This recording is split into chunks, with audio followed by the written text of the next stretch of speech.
Hello and welcome to the Angry Ewok channel. Today I'd like to do my reaction to the AMG announcement on their Facebook page. Just so that everyone knows, if you're not aware, I'm going to read it word for word. But on Friday, Atomic Mass Games released on their Facebook page the following statement for Star Wars Armada. It says, "As we move into 2022 and beyond, we are excited to continue to support Star Wars Armada by prioritizing reprints of existing products and through organized play initiatives. However, we currently do not have any new Armada products in development. We will provide additional information as it becomes available." Well, that's not good. It's not the absolute end of the world, but it's not what we wanted to hear. It's frustrating to take, and I spent most of the weekend trying to basically calm down and collect my thoughts, because it's, to me, that is a very juvenile, childish way to present something to your community of years and years, people who've been committed to this game for years and years. And then if you want to make some kind of statement like that, at the very minimum, especially if you do live streams every week, at the very minimum, have someone stand up in front of the community, make this announcement, take questions, be open about it. This, to me, is basically the game developer equivalent of breaking up with someone via text message. It is to me, it is a very cowardly way to do it. I've always been frustrated by the fact that rather than having an honest to goodness website or trying to give any kind of actual effort at legitimacy, that AMG, even for the games that they support actively, they do a lot of their announcements through Facebook, through Instagram, and that's fine. Those are platforms that I think should be secondary platforms that you could utilize, but you should have a website. You should have a website with information on it. You should have a website that has tabs for the 4 games that you have in your purview. And at the minimum, if you're going to drop something that's going to obviously shake up the community like this and cause a lot of doubt among the people there, you should, at a bare minimum, come on like you do every week to paint models. You come on every week and you put a person in front of a camera to speak to the community, and you wouldn't do that to deliver this. That seems very cowardly to me. There's nothing worse than trying to deliver news like this and not looking someone in the eye and explaining yourself to them. That being said, this is not the end of organized play, and realistically, I think the community will probably have to basically pick up and move forward with any kind of serious organized play, because I have yet to see anything from Atomic Mass on any of their games, Legion, Crisis Protocol, Armada, or I don't follow X-Wing, that has suggested to me that they're in any way oriented or prepared to deal with tournament level activities. So I think that if we're going to see that going forward, we're going to need to see that from the community. But I'm going to continue to play Armada. I love Armada. I'm going to continue to do videos. I think my motivation, a lot like Irish Mad Cats, who was very encouraging to me, is that we need to continue to move forward on our end and try to continue to produce videos, continue to play games, continue to run organized events on Vassal, on TTS, run in-person games. My main concern is for the players that just got into the game with Clone Wars. To me, if I were them, this would be a very discouraging announcement, because I just invested into a game and then functionally had it pull out from under me, and I feel like that's a massive disservice to them.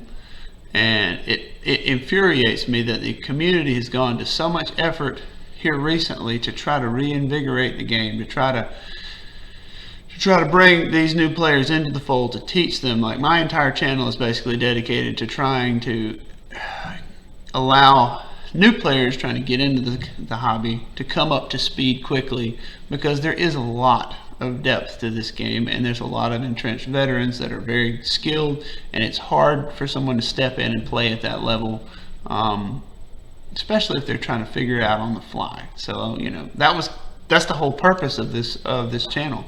And so I feel like if you are one of those new players, what I'd like to say to you is please stick with it for a while, if nothing else. Also, we have two factions that are extremely well fleshed out. We have Rebels and Imperials, and I worry that you stayed out of Armada because you weren't interested in those two factions, but as I hope you will see, the game has a lot of depth and a lot of different wrinkles to it that are very well thought out, and those two factions offer a huge wealth of different options that you can run. Even at the competitive level, there are several different spins on each faction, and if you're just playing casually, there's almost any admiral can be effective. Some things that I'm very encouraged by is, like, for example, Green Knight's Summer League and some of the other things that he's done in Vassal. He's been able to tweak Armada Warlords to be able to accept slight changes to cards, slight points changes, slight editing of titles, adding new titles, and I really think that that's the way going forward to me. There's a lot of people in the community that are very adamant about sticking their stake in the ground and saying, no, we're going to stick with exactly what's released and nothing more. And there's a lot of naysayers who cite that if you have players developing the game and making changes going forward, they're going to have their own biases involved in it. And I agree that that's a concern. That's a legitimate feeling. But also, what are the other options? Because to me, unless you have a solution, then don't nitpick proposed solutions unless you have a better solution that you're willing to offer and support. If you'll look at some of the articles that were released by Unnamed Armada Podcast, by Can't Get Your Ship Out, there were lots of articles about wish listing, points cost changes to ships, to squadrons. If you look at those, a lot of those changes are very, very similar. You got several different minds in the community looking at them and coming up with about the same points costs independent of one another. I think that it would not be a huge stretch to try to come up with a group within the community to address and at least consider points changes, not necessarily to nerf things that are too powerful, although I think certain things could go up, and I think most people in the community would agree to, but mostly to fix and increase the viability of some of the lesser used things. For example, like the Assault Frigate Mark II A, the more expensive version that never sees play. The Victory class Star Destroyer, both versions could come down in points similar to the Acclamator, to make it a lot more appealing of an option. I think a lot of Star Destroyers are now, in reference to the new Clone Wars capital ships, Star Destroyers are probably universally about 5 points overcosted, and could benefit from a points reduction there. Some of the Rebel ship capital ships are similarly slightly overcosted compared to the Providence, compared to the Venator. Specifically, I think the MC-75 and possibly the MC-80 Liberty. But those things are things that we could at least discuss. And, I think if we created some kind of council where we tried to float those ideas past them, if a consensus, if like a supermajority could come to a consensus and then put their stamp on it, I think we could drive the community going forward in that way. But, there's a lot of people that are naysayers that don't think it would have any legitimacy, and realistically that choice lies with us. That lies within the hands of the community that plays it. And I've seen that work with Warhammer Fantasy when it got basically canceled in favor of Sigmar. There was actually a community near us that drove development for the entire country here in the United States.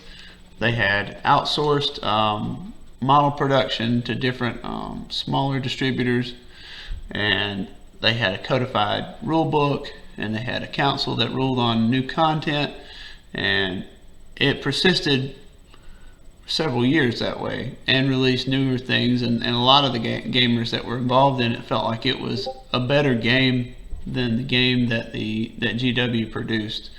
I don't know legal ramifications for that. I have no idea. I don't know what kind of hoops we would need to go through to be able to do that. But I do think there's a lot of things that we, the community, could easily do going forward, assuming this is the end. This may not even be the end. This may be we don't have a developer and we don't have a grasp on the game, and we're overloaded right now, and we are going to wait until we get these other more profitable games up and running before we come back to it. But the only way that we'll ever get that kind of attention is if the reprints sell well, and if there's a lot of community support for Armada to show that there's a market there. Because at the end of the day, it's a game about it's a profit thing. You know, if they can make money doing it, then there's an incentive to try. If they can't make money, they're not just going to do it out of the kindness of their hearts just because. No more than you would do that at your own business, and we're not faulting them for that. I do think that they could have done a lot more with the soft things, like not necessarily producing models, but producing FAQs and points changes for ships and point changes for squadrons. That the community is very vocal about, but they haven't done, just to lend some legitimacy to a lot of the deep-seated, very well-founded opinions that we have on different things. But they won't do that, and that seems like a very small ask. But like I said, going forward, the Rebel and the Imperial factions are very well fleshed out. They have very little else that they would want to create to add to that faction, besides maybe some niche characters in forms of unique squadrons and things like that. Maybe a couple of titles, but by and large, everything you see in the movies is depicted in the game. And one of the things about Armada that I really like is that we don't have lots and lots and lots of releases, because they're very well play tested for the most part. Some not so much, but some very well. And the release pace is slow, which I like. If a game's good, don't screw with it by creating a massive influx of new things. Just feed us one, maybe two well done expansions a year at most. I really don't want more than that. I know I'm in the minority in that. Most gamers want everything they can get right now, but that's never been the way Armada's functioned, and it's done well for years with that model. And I think that's a good model for a game that you want long sustainability. That being said, the Clone Wars factions are a little bit light. They still don't have quite the fleshed out cast of specialized officers and admirals that they would like to give them that feel of being well-rounded. I think that some easy things that the community could eventually come to a consensus on and add without having to create any new content whatsoever. You don't have to make new cards, you don't have to make new ships. All you'd have to do is come up with a modified stat line for the ship, as you could make a clone Aquitaine. Those are in the Clone Wars series TV show. We already have an Aquitaine model that's supposedly being reprinted, so that would handle our availability. We would have ways to have their arc lines. I would say that you would use the exact same ship with the exact same dice out, and maybe change the defensive tokens somewhat to reflect the Clone Wars Clone Wars emphasis on unique tokens. I could see an Aquitaine being something like a redirect, an evade, a salvo, and a contain, rather than two redirects, because that's very powerful in the hands of Obi-Wan Kenobi.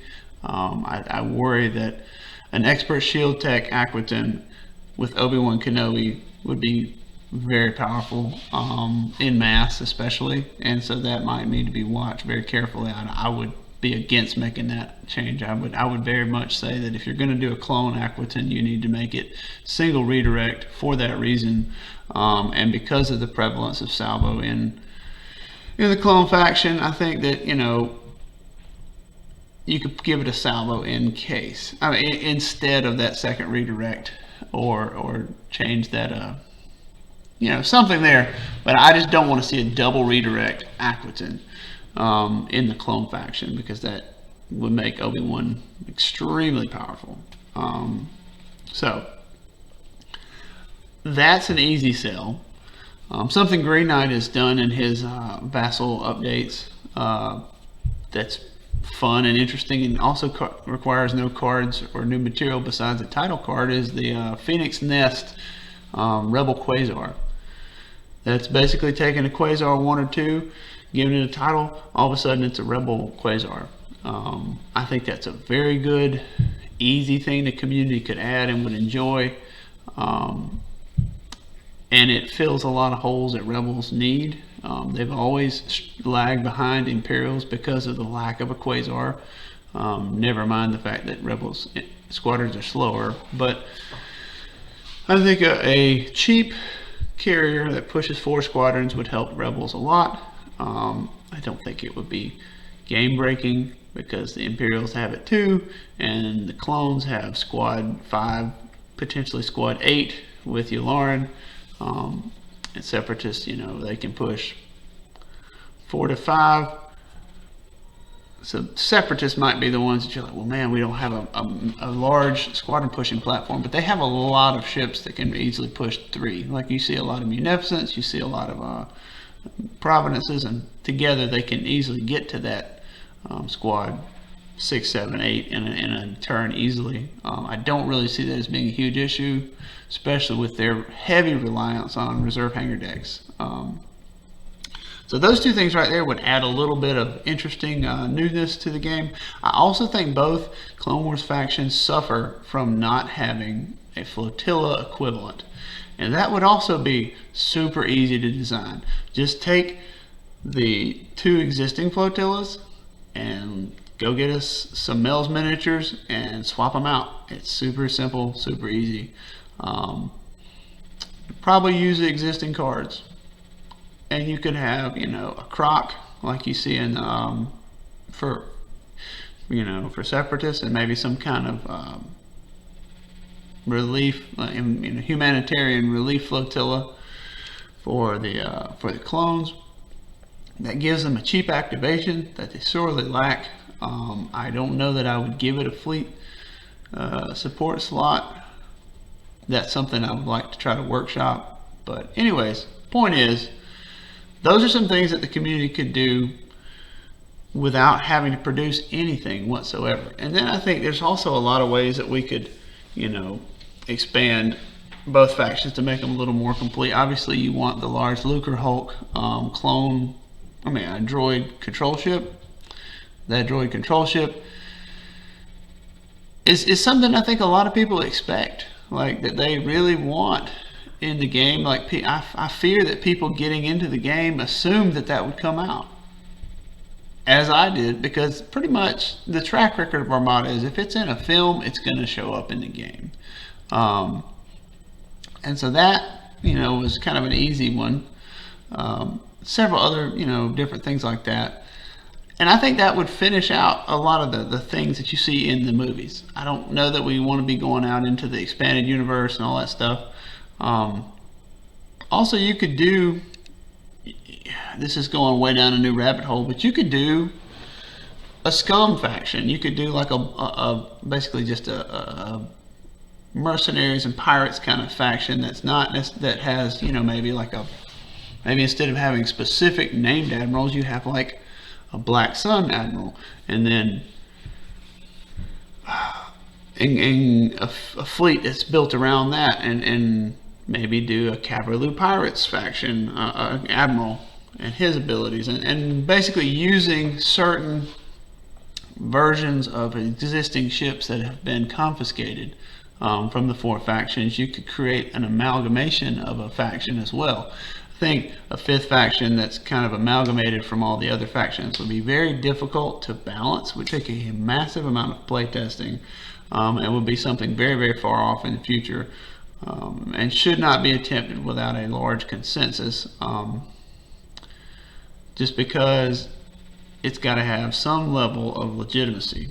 And I think there's it also needs to have some kind of statistical support as well. What I mean by that is, like, I've seen people running regression. I think Valadin was the one who did it. He took squadrons and he took a statistical analysis of point cost versus all the keywords and dice and hull points that a squadron has, and then basically plugged it in a computer and came up with, based on what those points, what those squadrons should cost.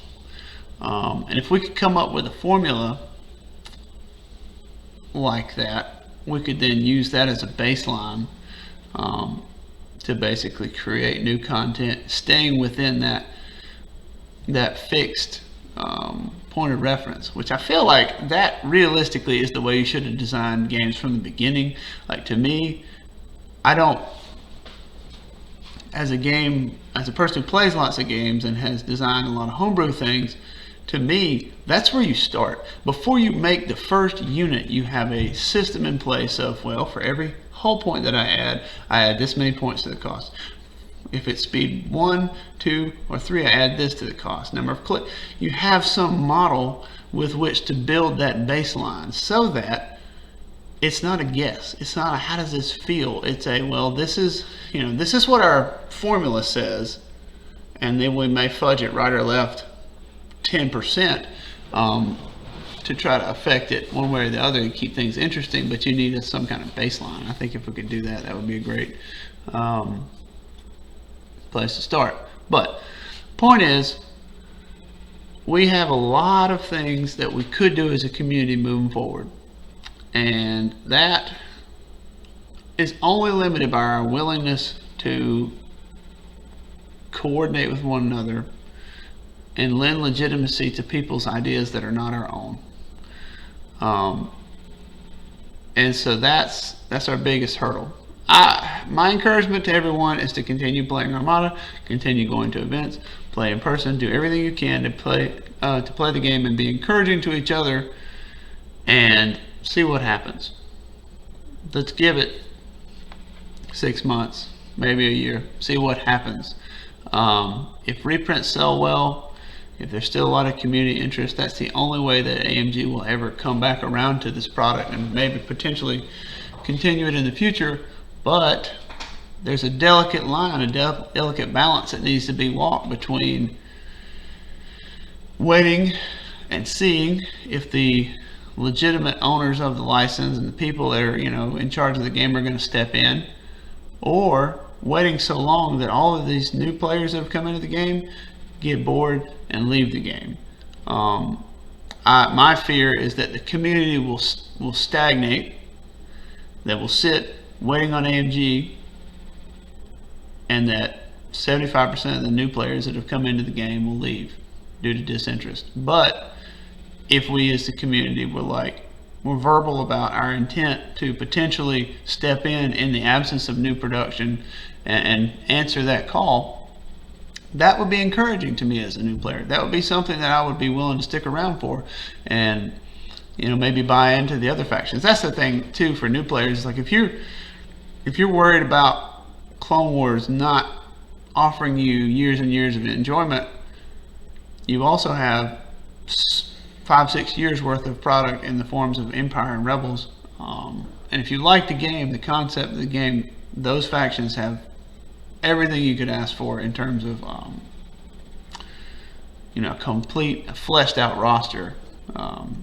So that's my encouragement to you, is if you're a new player, hang with us, don't give up on us. Try the other factions if you want, if you're interested in them at all, because there's a lot there. Continue playing tournaments. The thing that made me real sad was I worry that without I don't know what organized play is going to look like. Because the thing that I really enjoy playing Armada for is going to conventions and seeing my friends and playing with my friends. And if that goes away, that's going to be that's going to be a real. That's the only interaction I have with most of those people. Most of those people I only see at conventions, and not getting to hang out with them would hurt. Also, we're kind of in a bad spot because Worlds went to an invite-only system. I was at a place in my life where, my kids weren't so young that I couldn't stick my wife with them long enough to go, and I was super excited about going to Adepticon, to the first Worlds that they did with the Prime system. I was going to go play in Armada and Legion, and those invites are now useless. And then they said, okay, well, we'll honor them in the next season, and now we're in the next season, and we don't know if they're going to have Worlds. If they're not, we don't know what's going to happen. I have yet to see anything from AMG that has impressed me in any way, that they are a tournament-oriented, company. But that's one of the strengths of Armada, is it's a very good tournament game. It's got a very clear-cut way of determining who places out where. Most games are win-loss, and then like Legion had to kind of come up with an MOV system to tack on to the top of it to try to alleviate the strength of schedule problem that they constantly run into, and the time problems that our Legion has. If you look at Marvel Crisis Protocol, they don't even have a tournament system. They run narrative stuff, but like I'm going to a MCP tournament Saturday, and I'm not even sure what the format's going to be. I'm assuming we're going to play some games, but if more than 8 people show up, they've said they're playing 3 games. So you could have multiple people that are undefeated. How do you determine who gets who? Strength of schedule, but strength of schedule is something you don't really have control over. Armada is one of the strengths of Armada is its clear-cut rules, and it's very good system that lends itself to tournament play very, very well. And I think if we don't have that, that's going to be a big blow to Armada. My hope is that even without AMG support, that we can have these large convention level events, just because that's the highlight of my year most times. It's going on vacation, sure, but going to a convention, play Armada, and see my buddies. That's what you do it for. This is a long rambling video, single take video. Just wanted to get my thoughts out there. I'm sure that there are a lot of people who have a lot of different opinions than me, and if you're one of these people that's going to say nobody's ever going to come to support a consensus, that's a pipe dream. I hear you. I understand what you're saying. I want to hear your alternative other than giving up, because giving up is not a solution. That is, I don't want to say something terribly offensive, but it's not a very brave thing to do. That is the least courageous option, and that's not how I'm going to live my life. Good day.